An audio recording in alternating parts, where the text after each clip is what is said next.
When the Thompson family moved into their new home in Willow Creek, they were filled with excitement and hope for a fresh start. Jane and Peter Thompson, along with their 4 daughters, Emma, Lucy, Grace, and Sophie, had found a charming old house nestled at the edge of a dense forest. The house, though slightly run down, had a certain character that appealed to them, and they were eager to make it their own. The first few weeks were a whirlwind of unpacking and settling in.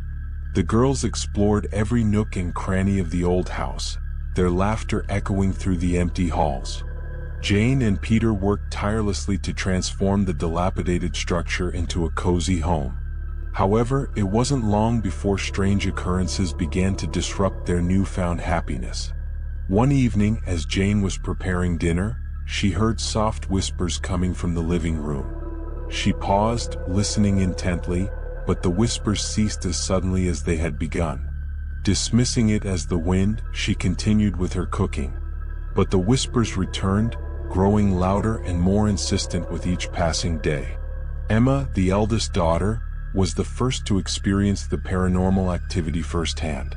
One night, as she was getting ready for bed, she saw a shadowy figure standing at the foot of her bed. She blinked and it vanished, leaving her heart pounding in her chest. She told her parents, but they reassured her that it was just her imagination. Lucy, the second eldest, began to hear footsteps in the hallway outside her room. The sound of heavy, deliberate steps echoed through the house, even when everyone was accounted for.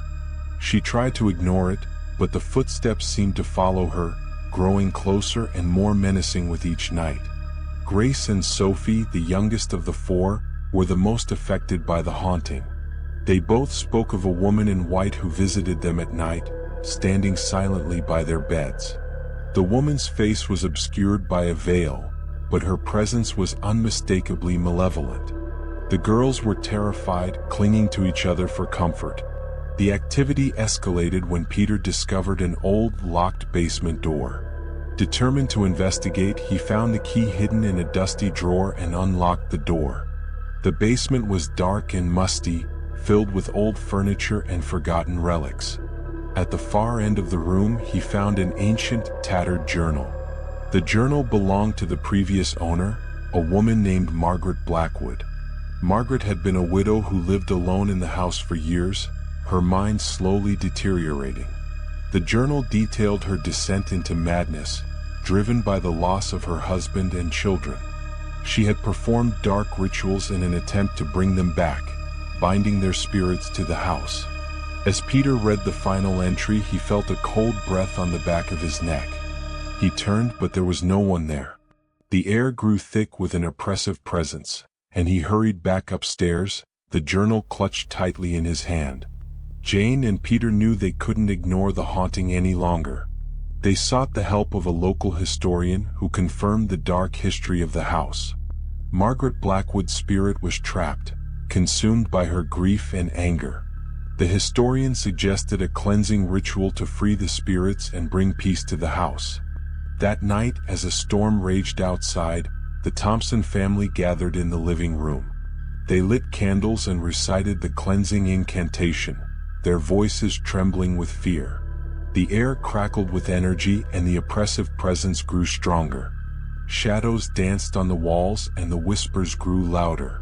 Suddenly, the room was filled with a blinding light, and the ghostly figure of Margaret Blackwood appeared before them. Her eyes were filled with sorrow and rage. "You cannot escape me," she hissed. "This house is mine." With a final, desperate plea, Jane and Peter completed the ritual. The light intensified, and Margaret's figure began to dissolve, her screams echoing through the house. The oppressive presence lifted, and the room fell silent. The Thompson family stood together, their hearts pounding. The house, once filled with malevolent spirits, now felt warm and inviting. They knew they had faced unimaginable terror and emerged stronger.